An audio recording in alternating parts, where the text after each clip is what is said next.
Bismillahirrahmanirrahim. Assalamualaikum warahmatullahi wabarakatuh. Alhamdulillah, nahmaduhu wa nasta'inuhu wa nastaghfiruh wa na'udzu billahi min syururi anfusina wa min sayyiati a'malina. May yahdihillahu fala mudilla lahu wa may yudlil fala hadiyalah. Asyhadu an la ilaha illallah wahdahu la syarikalah wa asyhadu anna Muhammadan abduhu wa rasuluhu la nabiyya ba'dah. Allahumma salli ala sayyidina Muhammad wa ala ali sayyidina Muhammad, amma ba'du. Qala Allah ta'ala fil Qur'anil Karim wa huwa asdaqul qailin. A'udzu billahi minasyaitonir rajim. Bismillahirrahmanirrahim. Innallaha wa malaikatahu yusalluna 'alan nabi ya ayyuhallazina amanu sallu 'alaihi wa sallimu taslima. Wa qala Rasulullah sallallahu alaihi wasallam, ittaqillaha haitsuma kunta wa atbi'as sayyi'ata alhasanata tamhuha wa khaliqin nas bi khuluqin hasanin. Jamaah rahimani wa rahimakumullah, wabil khusus Bapak Ketua DKM beserta jajarannya, tidak lupa pula kepada para alim ulama, asatiz, guru-guru, wabil khusus imam kita Kiai Lukmanuddin Adiguna, insyaallah ini guru kita semua ini, dan juga pada guru-guru semua yang tidak bisa saya sebutkan satu persatu, para hujjaj, para haji ya, dan ibu-ibu yang di belakang pun alhamdulillah, dan para hadirin salat maghrib berjamaah. Semoga Allah Subhanahu wa taala mencatat amal kita di waktu maghrib ini menjadi amal terbaik di sisinya. Amin ya Allah ya rabbal alamin. Jamaah rahimani wa rahimakumullah, dan tidak lupa kepada Pak Agus ya yang sudah menghubungi saya langsung ini. Insyaallah jazakumullah Pak. Jamaah rahimani wa rahimakumullah, sudah belum? Wah, ini sudah. Ini dengan mata batin kita lihat Pak ya. Jadi hari ini kita kebetulan akan membahas tema kita tentang bulan Sya'ban.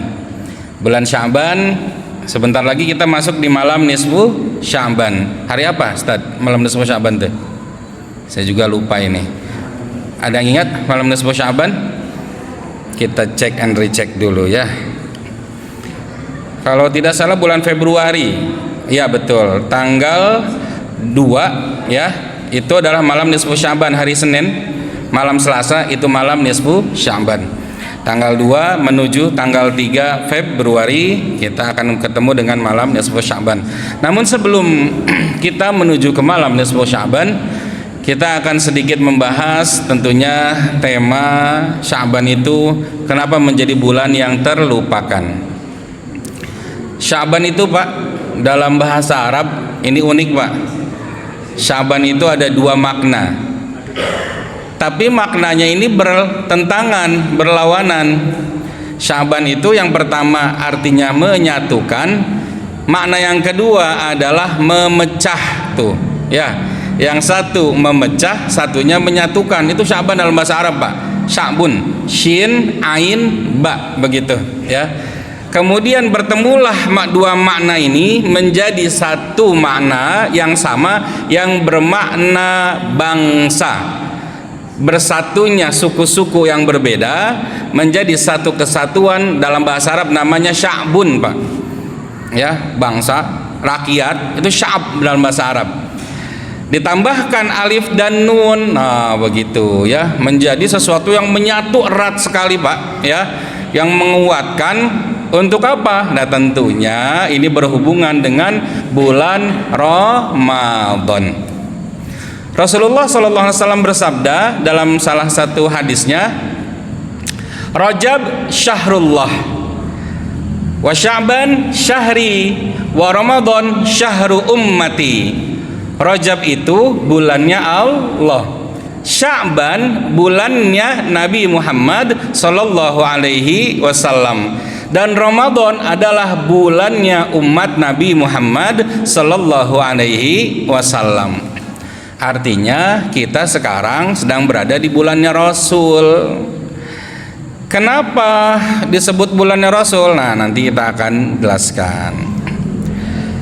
Tadi kita dengar sama-sama bagaimana Al-Mukarram ya Ustadz Lukman berdoa, Allahumma barik lana fi Sya'ban wa ballighna Ramadan. Kita meminta keberkahan di bulan Sya'ban. Kenapa tidak di bulan Rajab? Udah lewat Rajabnya. Kemarin kita sudah lewati. Semoga bulan Rajab ini menjadi bulan penuh keberkahan untuk kita semua. Dan tentunya bulan Sya'ban pun yang menjadi bulan keberkahan untuk menyambut bulan Ramadan. Kita minta keberkahan. Berkah itu apa Bapak-bapak? Ziyadatul khair wastimraruhu, bertambahnya kebaikan dan terus menerus terulangnya kebaikan tersebut, itu yang namanya berkah. Punya mobil dipakai bolak-balik ke masjid, berkah. Punya pakaian dipakai untuk ibadah, berkah. Punya harta dipakai untuk amal soleh, berkah. Punya keluarga diajak untuk beramal soleh, berkah. Yang tidak berkah ketika kita punya harta, malah semakin sulit untuk sholat, semakin sulit untuk datang ke masjid, semakin sulit untuk menghadiri majelis taklim. Punya kesibukan, punya harta, punya jabatan, jangan-jangan itu semua adalah hal yang sedang menjauhkan diri kita dari Allah Subhanahu wa ta'ala, yang biasa disebut dengan istidraj ya. Istidraj ini berlaku untuk siapa biasanya? Orang kaya apa orang miskin? Orang kaya apa orang miskin? Dua-duanya. Orang miskin bisa istidraj nggak? Bisa. Ada orang miskin yang sibuk kerja sampai nggak sholat, istidraj itu. Orang miskin yang kerja di bulan Ramadan nggak puasa, istidraj. Udah mah susah di dunia, sengsara nanti di akhirat, ruginya double. Kalau orang kaya nggak masih mending juga sih ya. Ya, dikasih harta ternyata semakin jauh dari Allah Subhanahu wa ta'ala, itu pun yang dinamakan istidraj. Begitu. Apa keistimewaan bulan ini dan kenapa bulan ini disebut dengan bulannya Nabi? Yang pertama adalah di bulan inilah perintah diturunkannya untuk bersalawat kepada Nabi Muhammad sallallahu alaihi wasallam. Innallaha wa malaikatahu yusalluna 'alan nabi ya ayyuhallazina amanu sallu 'alaihi wa sallimu taslima. Sesungguhnya Allah dan para malaikatnya bersalawat kepada Nabi. Wahai orang-orang yang beriman, bersalawatlah engkau dan ucapkanlah salam kepada baginda Nabi Muhammad sallallahu alaihi wasallam. Ayat ini begitu indah dan sangat terasa spesial. Kenapa? Karena silahkan oleh Bapak dan Ibu cek dalam 30 juz Al-Quran, setiap perintah yang Allah turunkan di dalam Al-Quran, Allah tidak ikut serta mengerjakan perintah itu. Ketika Allah memerintahkan salat, apakah Allah salat? Tidak. Ketika Allah memerintahkan membayar zakat, apakah Allah bayar zakat? Tidak. Tapi ketika Allah memerintahkan bersalawat, justru kalimatnya diawali dengan innallaha, pakai harfu taukid, inna, sesungguhnya Allah dan para malaikatnya bersalawat kepada Nabi Muhammad sallallahu alaihi wasallam. Masya Allah. Ini adalah momentum Pak untuk mendekatkan diri kita kepada Rasulullah Sallallahu Alaihi Wasallam dengan cara apa? Perbanyak sholawat. Tapi sholawatnya niat tulus sebagai bentuk cinta kita kepada Rasulullah. Jangan dikit-dikit selawatin aja dulu. Pengen punya peci baru, selawatin aja dulu. Pengen punya HP baru, selawatin aja dulu. Pengen punya istri solihah, bukan istri baru, awas, istri solihah, salawatin aja dulu ya. Jadi salawat itu sangat hina sekali Pak Bu, kalau seandainya disandingkan dengan dunia. Ya Allah, nanti di akhirat ini gak ada apa-apanya. Ini dunia, gedung ini atau apapun yang kita miliki, ini tidak akan ada apa-apa yang dibandingkan dengan syafaatnya Nabi Muhammad Sallallahu Alaihi Wasallam. Kita tuh kepengen ketika ditegakkan hari kiamat dan kita dibangkitkan sudah dijemput sama Nabi, bukan dijemput sama dunia ya. Bukan, kita pengen dijemput sama Nabi nanti Makanya salawatnya harus tulus. Allahumma sholli ala sayyidina Muhammad wa ala ali sayyidina Muhammad. Dan ternyata di bulan ini pula, Bapak Ibu rahimani rahimakumullah, terjadilah perpindahan kiblat ya. Pindah kiblat dalam surah Al-Baqarah ayat 144. Nabi Muhammad SAW itu kan ketika mendapatkan perintah sholat, Pak, Bu, itu kan menghadapnya ke Baitul Maqdis, ke Al-Aqsa hari ini ya, ke Baitul Maqdis. Dulu ketika di Mekah, Nabi Muhammad mensiasati sholatnya itu tetap menghadap Ka'bah plus menghadap Baitul Maqdis. Bisa di Mekah, ini Ka'bah, di belakang Ka'bah Baitul Maqdis, bisa dong, kan Ka'bah sekelilingnya ini kiblat begitu. Tapi ketika Nabi Muhammad SAW hijrah ke kota Madinah, Ka'bah itu ada di belakangnya Nabi, Baitul Maqdis ada di depannya Nabi, sehingga setiap Nabi akan sholat itu merasa canggung gitu loh. Kepengen banget saya itu sholat menghadap ke Ka'bah lagi sebagaimana para nabi sebelumku ini sholat. Dan Ka'bah itu adalah bangunan yang mana menjadi kiblat dan dibangun oleh bapakku Nabi Ibrahim alaihi salam. Makanya Nabi itu agak galau tuh ketika sholat selama 16 bulan, Pak, bayangkan. Tirakatnya Nabi sholat, berdoa, meminta kepada Allah. Qad nara taqalluba wajhika fis sama. Bahasa Al-Qur'annya begitu, Pak. Nabi itu sering selesai sholat keluar dari masjid, menengadahkan wajahnya ke langit, berharap ada Jibril yang datang membawa wahyu untuk memindahkan kiblat. Sekelas Nabi Muhammad, kekasih Allah, utusan Allah, penutup para nabi, tetap memiliki tarikat ikhtiar yang maksimal agar apa? Agar doanya diijabah, dan itu memerlukan 16 bulan loh, Pak. Bahkan dalam riwayat lain dikatakan 17 bulan. Loh, kita baru tahajud seminggu pengen buru-buru doanya diijabah. Udah berasa surga banget ya. Baru puasa Senin Kamis pengen buru-buru nih, kayaknya besok jadi CEO nih kayaknya nih ya. Wah. Iya, Nabi saja 16 bulan nggak main-main tarikatnya. Bahkan 17 bulan baru malaikat turun, kemudian turun ayat ini menyampaikan surah Al-Baqarah ayat 144, fawalli wajhaka syatral masjidil haram. Bahkan ketika Allah memberikan wahyu ini, Pak, Bunda Aisyah tuh sampai terkejut. Kenapa? Allah tuh kalau mau ngasih hadiah kepada Rasul itu kadang-kadang suka terburu-buru, karena saking senengnya ngasih kepada Rasul.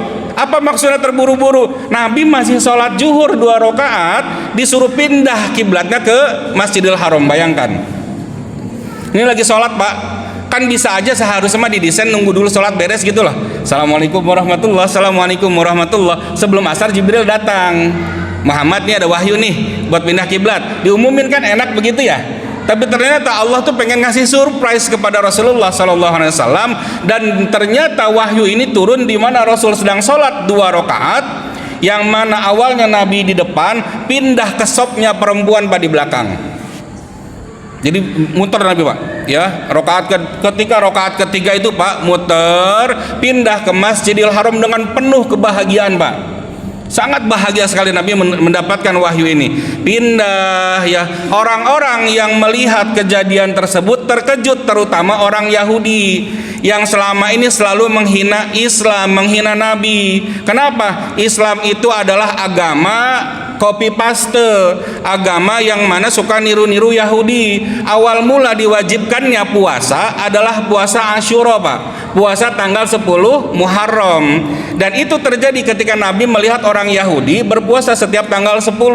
Akhirnya Nabi mengatakan apa? Nahnu ahaqqu bi Musa, kami itu lebih berhak untuk Musa, bagi Musa, maka kami akan berpuasa pada tanggal 10 Muharram di setiap tahunnya. Dan ketika Nabi mendapatkan cemoohan, hinaan dari orang-orang Yahudi, Allah turunkan perintah yang begitu spesial di tahun 2 Hijriah, berupa perintah puasa full dalam satu bulan Ramadan. Puasa 30 hari. Orang Yahudi wajib puasanya 1 hari, orang Islam puasanya 30 hari. Tuh, Masya Allah. Dan gak cuma puasa, pahala ditambah, ada malam Lailatul Qadar, pintu surga dibuka, rahmat begitu berlimpah. Saking spesialnya puasa orang beriman. Yang tadinya wajib puasa Asyura berubah jadi sunnah, begitu. Pun sama, orang Islam Pak, ketika pertama kali diperintahkan sholat menghadap ke Baitul Maqdis, sama-sama oleh orang Yahudi dihina. Ya, nyontek lagi kiblatnya, copy paste lagi kiblatnya. Ya, kenapa ngikut-ngikut kami? Ternyata Allah Subhanahu wa taala ada hikmah di balik itu semua, Pak. Ya, ada hikmah di balik itu semua, bahwasanya semua perintah Allah Subhanahu wa taala ketika turun kepada kita, tugas kita ini hanya satu, Pak. Sam'an wa ta'atan. Taat tanpa tapi, patuh tanpa syarat. Hanya ingin menyaring orang-orang yang betul-betul kualitas imannya terbaik. Kenapa? Karena pada saat perpindahan kiblat tersebut, banyak juga yang tadinya beriman menjadi murtad lagi, Pak.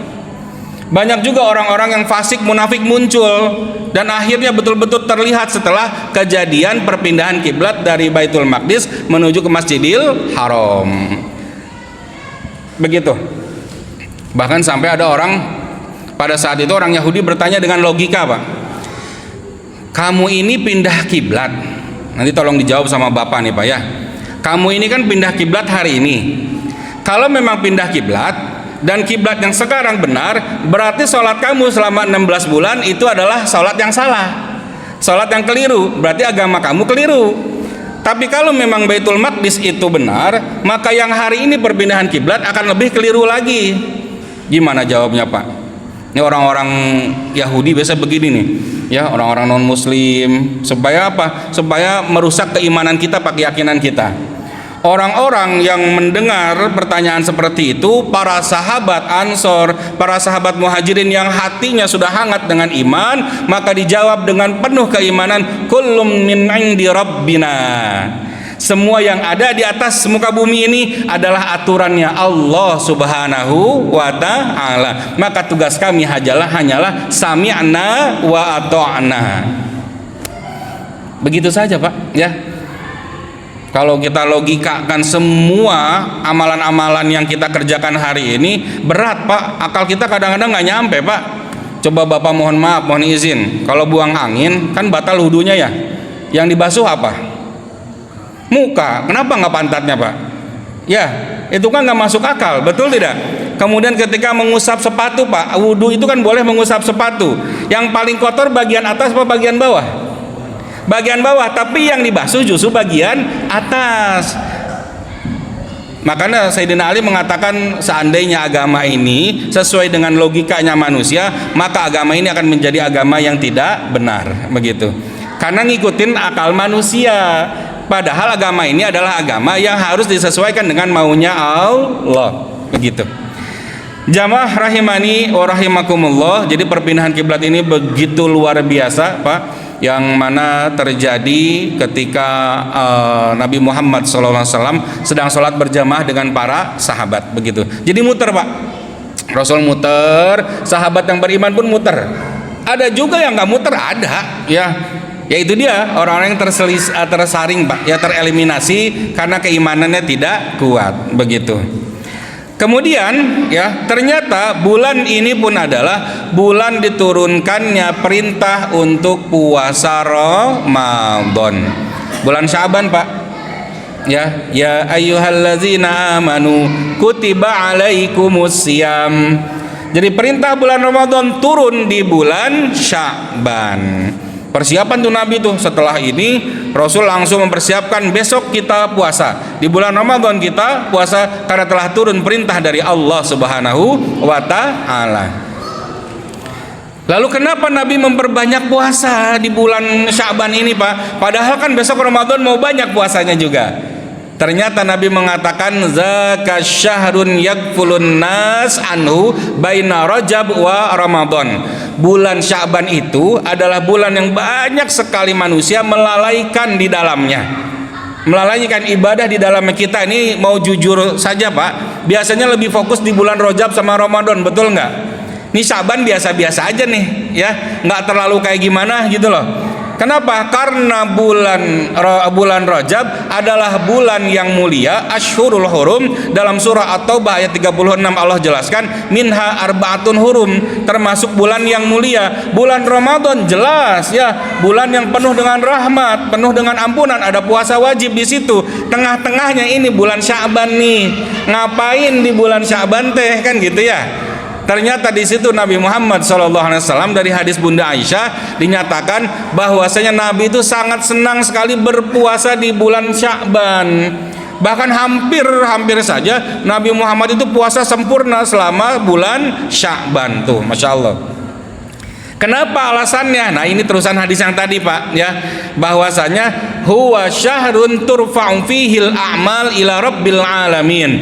Bulan Sya'ban adalah bulan di mana bulan tersebut dalam satu tahun amal kita diangkat oleh Allah kepada Allah Subhanahu wa taala. Diangkat semua nih, Pak, amal kita, dan diamandemen untuk apa? Satu tahun yang akan datang gitu loh. Ditetapkan lagi untuk satu tahun yang akan datang. Al-ajal min Sya'ban ila Sya'ban, kata Nabi. Ketetapan takdir itu ditetapkan dari Sya'ban menuju Sya'ban. Jadi usini wa iyyakum bittaqwallah, Pak. Jangan sia-siakan bulan Sya'ban ini. Kenapa? Karena di dalamnya ada diangkatnya amal kita, Pak. Akan disetorkan kepada Allah Subhanahu wa taala, diperlihatkan kepada Allah Subhanahu wa taala. Wa uhibbu ayyurfa amali wa ana shaim, kata Nabi Muhammad. Dan aku tuh cinta sekali, senang banget kalau amalku ini diangkat dan aku sedang berpuasa. Nah, Ustadz, saya nggak mampu buat berpuasa. Ya sudah, ya puasa banyak di bulan Sya'ban. Dicoba untuk puasa Senin, Kamis. Nggak bisa, ya udah puasa apa, Ayyamul Bid deh. Nggak bisa juga, ya udah kalau gitu ganti dengan amal soleh yang lain boleh. Membaca Al-Quran, bersedekah, membantu orang lain, ya, kerja bakti, gotong royong, menjaga keamanan lingkungan, itu pun termasuk dari amal soleh, begitu. Jadi ternyata bulan Sya'ban ini kenapa sangat dicintai Rasul? Karena bulan ini adalah bulan diangkatnya amal, Pak. Ya, oleh karena itu usini wa iyyakum bittaqwallah, apapun bentuk amalnya, apalagi kita belum nyampe, Pak, belum nyampe ke bulan Ramadan, maka perbanyaklah amal soleh. Kenapa sih penting banget, Pak, untuk menyiapkan diri untuk masuk ke bulan Ramadan? Ada sebuah hadis dari Tolhah, Pak. Ya, Tolhah ini sahabat Rasulullah SAW. Pernah punya dua orang sahabat beliau ini. Tolhah kemudian kehilangan dua sahabat ini. Yang pertama syahid fisabilillah dalam peperangan, yang kedua meninggal dunia 1 tahun kemudian. Kemudian Tolhah tertidur, bermimpilah Tolhah bertemu dengan dua sahabatnya ini. Allah tunjukkan ternyata yang meninggal setelah yang pertama, Pak, meninggalnya terakhiran, justru masuk surganya duluan. Padahal kita tahu, Pak, orang yang jihad fisabilillah pahalanya luar biasa, betul tidak? Bahkan salah satu manusia yang tidak merasakan sakaratul maut adalah orang yang syahid fisabilillah. Darahnya saja, Pak, Masya Allah, Pak, darahnya saja sudah bernilai surganya Allah Subhanahu wa ta'ala. Tuh, orang yang jihad fisabilillah kemudian wafat syahid. Tapi ternyata ketika bermimpi, Tolhah menemukan orang yang meninggal setahun kemudian justru masuk surga duluan ketimbang yang berperang. Bangun dari tidur, Tolhah bertanya kepada para sahabat yang lain, ada yang bisa tidak menafsirkan mimpi saya ini? Saya bingung ini, ya, kok bisa begitu? Padahal kan kita tahu jihad fisabilillah itu pahalanya surga, bidadari dan lain sebagainya, begitu luar biasa. Terdengarlah oleh Nabi Muhammad SAW pertanyaan ini. Dipanggillah Tolhah, ya Tolhah, aku tahu atas segala mimpimu. Mau tahu tidak jawabannya? Dengan semangat Tolhah, mau ya Rasulullah. Kenapa bisa orang yang pertama kali meninggal karena syahid justru masuk surganya terakhiran setelah 1 tahun sahabatnya yang satu meninggal dunia? Dijawab oleh Nabi Muhammad SAW, bukankah orang yang meninggal setelah yang syahid tadi lebih banyak sholatnya ketimbang dirinya? Bukankah orang yang meninggal terakhir tadi masih sempat bertemu dengan 1 Ramadan ketimbang yang meninggal syahid duluan? Dan ternyata bekal 1 Ramadan itulah yang menghantarkan dia untuk masuk surga lebih dulu ketimbang yang syahid fisabilillah. Tuh, Masya Allah, Pak. Maka jangan sia-siakan Ramadan ini, atau bahkan jangan sampai Ramadan ini menjadi hanya rutinitas tahunan saja. Buka sahur, lebaran, baju baru, ziarah atau mudik, biasa lagi, udah gitu aja ya rutinitas itu. Jangan ya. Kalau bisa Ramadan ini harus Ramadan yang paling berkesan, paling yang terbaik, sholatnya khusyuk, baca Al-Qurannya sudah semakin baik daripada tahun sebelumnya, sedekah infaknya semakin banyak, semakin ikhlas, mempersiapkan dirinya untuk membayar zakat pun lebih maksimal lagi, dan lain sebagainya. Agar apa? Agar Ramadan ini menjadi Ramadan terbaik kita, dan boleh jadi Ramadan ini adalah Ramadan terakhir untuk kita. Ya Pak ya, setuju tidak nih? Halo Pak, halo, gimana, masih mau dengerin apa ngantuk? Ya begitu Pak ya. Jadi siapkan diri yuk untuk ketemu sama Ramadan yang tinggal hitungan hari lagi, bukan hitungan bulan lagi, hitungan hari. Masya Allah ya, nggak kerasa itu Pak, nggak kerasa. Tiba-tiba sudah ada sedang isbat dari pemerintah, ibu-ibu udah siap masak sahur, bahkan sudah ada undangan munggahan. Udah ada belum? Ya, udah ada. Saya mah udah ada Pak ya. Ustadz, kita munggahan nanti di sini penutupan pengajian. Wah, orang mau Ramadan ditutup pengajiannya, ada aja begitu di kita nih. Ini di Indonesia Pak, penutupan pengajian kalau ketemu Ramadan harusnya kan semakin semangat, harusnya ya. Tapi nggak apa-apa lah ya, semoga semakin semangat juga setelah penutupan sementaranya itu. Jamaah rahimani wa rahimakumullah ya. Dan kenapa Nabi Muhammad sering berpuasa sebelum Ramadan? Begini Pak rumusnya Pak. Amal soleh sunnah afdalut tatawwu. Amal sunnah yang paling afdol adalah amalan yang dikerjakan sebelum yang wajib Pak. Oke, ini rumusnya Pak. Amalan yang paling afdol adalah amalan sunnah yang dikerjakan sebelum mengerjakan yang wajib. Contoh, sholat rawatib, sholat qobliyah ba'diyah, itu adalah sholat sunnah paling afdol dibanding sholat sunnah yang lainnya. Kenapa? Karena membersamai yang wajib Pak. Paham sampai sini Pak ya? Oke. Salat sunnah qobliyah ba'diyah kenapa sangat dianjurkan oleh Nabi Muhammad SAW? Bahkan Muhammad Al-Fatih, penakluk Konstantinopel ya, ternyata punya amalan yang akhirnya bisa menaklukkan negeri Bizantium itu Pak, yaitu tidak pernah meninggalkan salat qobliyah ba'diyah seumur hidupnya, dari mulai kecil sampai wafatnya Pak. Coba Masya Allah Pak ya. Makanya Nabi Muhammad SAW itu memperbanyak puasa sunnah sebelum puasa Ramadan. Bahkan ada anjuran untuk puasa 6 hari setelah Ramadan. Betul? Dan pahala yang besar justru terdapat ini di antara dua ini Pak. Pertama di Sya'ban, karena amalan akan diangkat dalam 1 tahun. Orang berpuasa ikutin Nabi, dan ternyata amalnya diangkat ketika puasa, pahala berlimpah ruah. Kemudian ada amalan sunnah lagi setelah Ramadan, puasa 6 hari padahal sunnah, tapi pahalanya sama dengan orang yang berpuasa selama 1 tahun penuh. Bayangkan Pak, puasa 6 hari tapi pahalanya 1 tahun penuh. Saya tanya di sini Bapak dan Ibu, kira-kira ada tidak orang yang sanggup puasa 1 tahun penuh? Ada nggak? Halo? Bukan Bapak, ini bagi orang luar gitu. Langsung enggak aja. Ini orang di luar Pak. Ya kira-kira ada nggak orang puasa 1 tahun penuh? Ada nggak? Hah? Nggak ada. Demi Allah saya katakan, tidak akan pernah ada manusia yang sanggup puasa 1 tahun penuh. Kenapa? Karena ada hari yang diharamkan untuk berpuasa. Betul? Halo, betul tidak? Apa saja hari yang diharamkan untuk puasa? Idul Fitri, terus Idul Adha, kemudian hari Tasyrik. Maka kita nggak mungkin di 5 hari ini berpuasa. Tapi pengen punya pahala yang sama seperti orang puasa selama 1 tahun, tambahlah puasa sunnah 6 hari setelah Ramadan. Begitu Pak.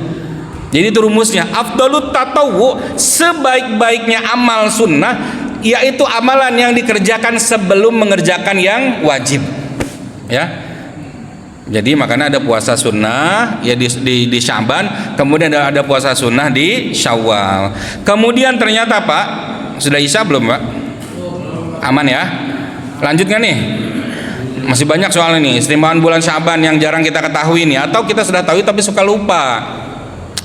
Kemudian Pak ya, di bulan Sya'ban ini ternyata lahirnya cucu Nabi Muhammad SAW yang bernama Husain bin Ali. Husain itu lahir di bulan Sya'ban Pak ya. Kenapa begitu spesial? Karena Nabi Muhammad kan tidak punya anak laki-laki yang sampai dewasa. Semuanya meninggal dunia. Qasim, Ibrahim, Abdullah, tiga-tiganya meninggal dunia di masa anak-anak. Kenapa? Pertanyaannya sekarang kan, kenapa cuma wanita yang bertahan sampai dewasa? Yang laki-laki justru meninggal dunia ketika kecil. Karena rumusnya biasanya Pak, para nabi itu kalau melahirkan anak atau punya anak laki-laki, maka setelahnya akan menjadi nabi. Itu jawabannya Pak. Kalau ada yang bertanya, kenapa anaknya nabi yang laki-laki meninggal dunia? Karena kebiasaannya para nabi yang soleh punya istri yang solihah, pasti anaknya jadi nabi Pak. Maka kan kata Nabi, la nabiya ba'dah, kata Rasul, la nabiya ba'dah, tidak akan ada nabi setelahku. Makanya yang laki-laki diwafatkan oleh Allah Subhanahu wa taala, disisakan dari jalur perempuan, yaitu dari Siti Fatimah. Lahirlah Husain dan juga Hasan. Husain lahir di bulan Sya'ban. Dan dari jalur Husain cuma ada satu Pak, yang para habaib hari ini kalau ngaku memang cucunya Nabi, maka lihat jalurnya Pak. Ada yang jalur dari Husain, ada jalur dari Hasan. Jadi dari Husain cuma satu jalurnya, dari Zainal Abidin bin Husain bin Ali bin Abi Thalib Pak. Atau nama aslinya sebenarnya Pak, cucunya dari cucunya Ali ini Pak, namanya Ali Pak. Si Zainal Abidin ini cuma panggilan saja. Nama yang benarnya adalah Ali bin Husain bin Ali bin Abi Thalib. Begitu ya. Ini dari jalur ini menjadi jalur para habaib. Dari jalurnya Hasan ada dua, Hasan bin Hasan. Jadi Hasan punya anak dikasih nama Hasan lagi Pak. Ya, Hasan bin Hasan. Yang satu lagi Zaid bin Hasan. Jadi para habaib yang hari ini ngaku betul-betul habib, maka harus punya nasab yang nyambung ke tiga jalur ini Pak. Ya, yang pertama ke Hasan bin Hasan, yang kedua kepada Zaid bin Hasan, yang ketiga kepada Ali bin Husain atau Zainal Abidin bin Husain. Di sini ada Habib, Pak Ai Habib kan? Ya, Pak Icon mungkin ya itu harus lihat dulu nasabnya kemana nih, jangan sampai belok ke mana-mana nih. Begitu ya. Jadi jalur nasabnya Pak. Nah ini adalah kelahiran cucunya Nabi Muhammad Sallallahu Alaihi Wasallam. Dan hari ini Pak, dan di bulan Sya'ban pula ya, sahabat dari Muhajirin yang bernama Abdullah bin Zubair bin Awam. Nah ini ya, lahir Pak dari sahabat Muhajirin yang pertama kali hijrah. Jadi kan istrinya Zubair bin Awam itu adalah Asma binti Abu Bakar. Nah Zubair bin Awam dan Asma ini punya keturunan namanya Abdullah bin Zubair. Abdullah bin Zubair ini adalah keturunan dari orang Muhajirin yang lahir pertama kali di bulan Sya'ban. Begitu ya. Kemudian ada juga dari kaum Muhajirin yang meninggal dunia di bulan Sya'ban. Orang pertama Muhajirin yang meninggal dunia adalah Utsman bin Mat'um Pak ya. Kalau tidak salah bin Mat'um, saya lupa binnya. Tapi bukan Utsman bin Affan ya. Utsman ini meninggal dunia adalah orang yang pertama kali hijrah ke kota Madinah, dalam artian beliau adalah dari orang Muhajirin yang mana pertama kali meninggal dunia, dan juga orang pertama yang dimakamkan di Baqi tuh ya. Jadi ada sahabat Nabi Pak yang dari kaum Mekah yang hijrah tuh Pak meninggal dunia, salah satunya namanya Utsman Pak. Beliau itu meninggal di bulan Sya'ban, kemudian dimakamkan di Baqi, dan menjadi orang yang pertama kali dimakamkan di situ. Begitu, suatu kemuliaan sekali Pak ya, menjadi sahabat Nabi, ikut hijrah bersama Nabi, meninggal dunia pertama kali dan dimakamkan di Baqi yang penuh dengan rahmat dari Allah Subhanahu wa taala.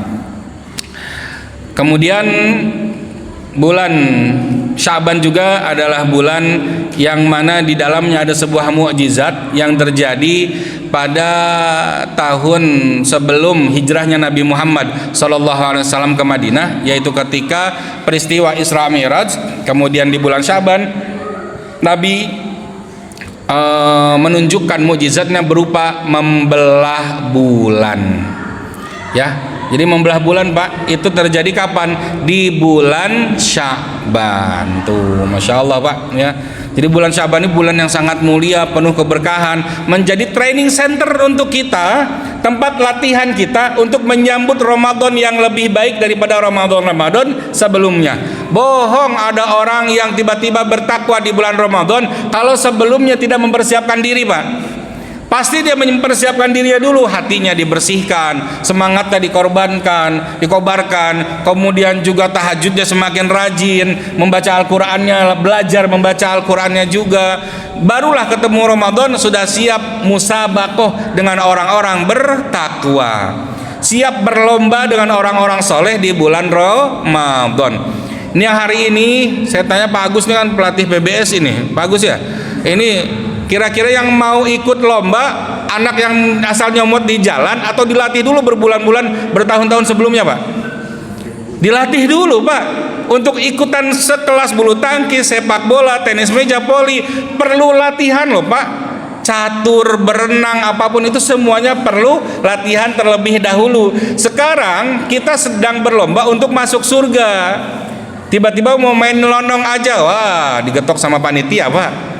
Nggak punya ID card, belum daftar ya, nggak ada tim pelatihnya, ofisialnya juga nggak ada, tiba-tiba mau main masuk surga aja nggak bisa. Harus PDKT dulu ya, dekat dulu sama pasukan Allah yang bernama para malaikat, nanti dikuatkan jiwanya, diringankan langkah kakinya, dikuatkan hatinya untuk tetap istiqomah melaksanakan ibadah demi ibadah yang ada di bulan Ramadan. Keluar dari Ramadan akan menjadi pribadi yang mana layak dan pantas menyandang predikat muttaqin, orang-orang yang bertakwa. Karena Masya Allah Pak, Ramadan itu goalsnya itu Pak ya, hasil akhir yang diharapkan oleh Allah adalah takwanya bertambah Pak, bukan sama loh ya, tapi bertambah. Yang celaka kata Nabi adalah orang yang ketemu Ramadan tapi justru setelah Ramadan semakin jelek ibadahnya, celaka Pak. Orang yang rugi, orang yang ketika ketemu Ramadan dan setelah Ramadan sama aja takwanya, imannya nggak berubah, sama begitu, stuck begitu, dia termasuk orang yang rugi. Tuh bayangkan. Makanya yang kami khawatirkan ini Pak hari ini adalah jangan-jangan setiap perjumpaan demi Ramadan kita hanyalah menjemput kecelakaan demi kecelakaan saja. Nauzubillah, summa nauzubillah. Maka kalau tidak mau disebut orang celaka kata Nabi, ini kan yang mendoakannya malaikat Jibril, diaminkan sama Rasulullah sallallahu alaihi wasallam. Jibril berkata, celakalah orang bu'dan liman adraka Ramadan walam yughfarlah. Celaka orang yang mana ketemu bulan Ramadan tapi tidak dapat ampunan setelah Ramadan, diaminkan sama Nabi Muhammad sallallahu alaihi wasallam. Doa mustajab mana yang bisa mengalahkan doa dua makhluk ini Pak? Doanya malaikat Jibril diaminkan oleh Nabi Muhammad sallallahu alaihi wasallam. Akhlaknya berubah, sabarnya bertambah, lisannya semakin dijaga, pandangannya semakin baik, pendengarannya juga semakin baik ya. Jangan berprasangka buruk mulu sama orang-orang itu yang merasa lebih baik, jangan ya. Nggak nyangka ya, udah nyangka itu teh. Hati-hati, jangan banyak nyangka sama orang ya. Udah kita mah sibuk untuk menilai diri kita masing-masing, muhasabah diri. Ada yang datang ke masjid, kita sambut dengan baik apapun pakaiannya ya, bagaimanapun cara sholatnya. Selama dia mau sholat berjamaah ataupun sholat sendiri di sini, dia tetap hamba Allah yang mendapatkan hak yang sama. Wa tawasau bil haqqi wa tawasau bis sabr, mendapatkan hak untuk mendapatkan nasihat terbaik dan juga nasihat kesabaran dari kita. Karena sama-sama kita ketahui yang datang ke masjid ini Pak, ada dua tipe manusia. Yang pertama orang taat, yang kedua orang taubat. Dan tolong beri tempat untuk orang taubat. Kita ini lebih sering memberi tempat untuk orang-orang yang sudah taat, yang pakaiannya sudah rapi, koko, apalagi gamis, sudah pecian, sudah ini segala macam. Sama orang-orang yang kadang pakai lepis atau tatoan. Ini pandangan hati kita ini suka mau maling kotak amal nih gitu ya. Ini mah paling juga baru hijrah. Atau ada temen yang baru sempet sholat ke masjid, jangan diomongin pas sholatnya. Tanya kabarnya ya, tanya hobinya. Jangan itu umben nih taubat nih ya, apa baru pensiun, jangan ya. Jangan Masya Allah Pak, beri tempat lah untuk orang-orang yang baru taubat, yang baru hijrah. Kenapa? Karena boleh jadi surga mereka lebih terbuka lebar daripada kita. Karena kita tidak tahu Pak, sampai ini kita ini masih draw Pak. Saya dengan Bapak masih 50-50 Pak, masih draw nih kita nih Pak. Belum ada yang tahu siapa yang ahli surga di antara kita tuh, belum tahu Pak ya. boleh jadi nanti ada yang saling menjemput, ada yang dijemput gitu loh ya. Nah, oleh karenanya jagalah hati kita ya, agar tetap berhusnuzon kepada siapapun itu, apalagi terutama kepada takdirnya Allah Subhanahu wa taala. Perbanyak sabar, perbanyak syukur dan ridho terhadap takdir Allah Subhanahu wa taala. Karena kuncinya sabar di orang yang pandai bersyukur. Dan bagaimana cara bersyukur? Tentunya adalah dengan cara ridho atas takdir Allah Subhanahu wa taala. Sulit? Iya, sulit. Tapi harus kita usahakan, karena kita sama-sama ingin masuk surga, terutama bersama keluarga kita, bersama di dunia dan juga bersama di surganya Allah Subhanahu wa taala. Itu mungkin apa yang bisa saya sampaikan pada kesempatan kali ini. Mungkin sebelum ditutup ada yang ingin bertanya, sebagaimana biasanya kalau saya mau begitu, Pak. Ada yang mau bertanya tidak di sini? Atau siap-siap sholat isya saja, lebih aman ya. Cukup Pak Agus, punten, apa sudah di foto? Begitu ya, buat laporan ini. Biasa Pak, harus banyak laporan digital sekarang ya. Nah, ini sedikit ingin saya sampaikan pula bahwasanya malam nisfu Syaban nanti Pak ya, ada satu amalan yang mana disampaikan oleh Nabi Muhammad SAW, yaitu amalan menjaga hati. Allah itu Pak memperhatikan seluruh umat manusia di langit dunia. Pada malam nisfu Syaban turun ke langit dunia, kemudian membagi-bagikan rahmat dan ampunannya kepada seluruh orang beriman kecuali dua orang. Yang pertama orang musyrik, yang kedua orang yang bermusuhan. Hati-hati ya. Orang musyrik, orang bermusuhan, belum maafan sama keluarganya, belum minta maaf sama orang tuanya, belum mau berdamai dengan hatinya, maka dia tidak akan mendapatkan rahmat dari Allah Subhanahu wa taala. Itu pesan Nabi Pak dalam hadis riwayat Ibnu Majah, bahwasanya ketika malam nisfu Sya'ban datang, maka Allah Subhanahu wa taala akan menurunkan rahmat demi rahmat bagi umat manusia, wabil khusus orang beriman, tapi kecuali kepada dua orang yang tidak akan mendapatkannya. Siapa? Kepada orang musyrik dan orang yang bermusuhan. Maka mulai hari ini Pak, malam ini silahkan untuk saling memaafkan, dengan istri, dengan suami, dengan anak, dengan orang tua, tetangga. Ayo buka hati kita, lapangkan hati kita menjadi pribadi yang pemaaf ya.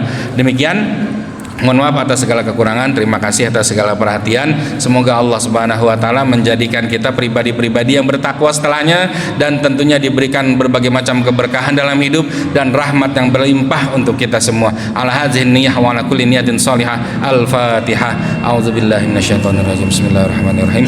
Alhamdulillahirabbil alamin arrahmanir rahim maliki yaumiddin. Iyyaka na'budu wa iyyaka nasta'in. Ihdinas siratal mustaqim. Siratal ladzina an'amta 'alaihim ghairil maghdubi 'alaihim waladdallin. Amin. Wabillahi taufiq wal hidayah. Wassalamualaikum warahmatullahi wabarakatuh.